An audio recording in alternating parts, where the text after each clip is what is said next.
حضور علیہ الصلوۃ والسلام ارشاد فرماتے ہیں تم میں بہترین شخص وہ ہے جو اپنے گھر والوں کے لیے بہترین ہے، اور فرمایا میں تم سب میں سب سے زیادہ اپنے گھر والوں کے لیے بہترین ہوں۔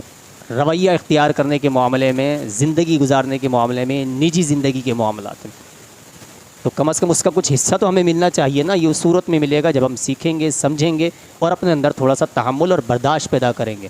گھر کے باہر ہماری کئی جنتیں ہیں، کہیں آفس میں، کہیں دوستوں کے ساتھ، کہیں یہاں منڈلیاں، کہیں وہاں بہت خوش رہتے ہیں، بہترین اخلاق کے نمونے بنے ہوئے ہیں ماشاء اللہ۔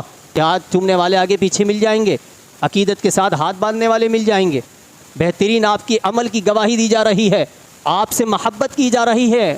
گھر کے باہر یہ حال ہے، اور گھر کے اندر کا کیا حال ہے؟ جہنم بنایا ہوا ہے آپ نے اپنے گھر کو، معذرت کے ساتھ۔ گھر کے باہر رویہ آپ کا کچھ اور ہے، برداشت بھی کرتے ہیں، نرمی بھی اختیار کرتے ہیں، حکمت عملیاں بھی آپ کی ساری ہوتی ہیں، سارے دین کے تقاضے بھی آپ کو معلوم ہوتے ہیں، معاشرے کے سارے تقاضے آپ کو معلوم ہوتے ہیں، دوستیاں نبھانا آپ جانتے ہیں، بہترین طریقے سے وفا آپ کو آتی ہے۔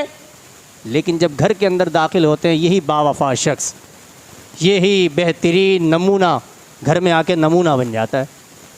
اور یہ دیکھیں ان کے رویے کیسے۔ آپ بہترین دوست تو بن گئے، آپ بہترین ملازم بھی بن گئے، آپ بہترین کارکن بھی بن گئے، لیکن بہترین شوہر نہیں بن سکے، بہترین باپ نہیں بن سکے، بہترین بھائی نہیں بن سکے۔ رشتے سنبھالیے، رشتے، یہ رشتے ہی آپ کی زندگیوں کو سنبھالیں گے، سہارا دیں گے۔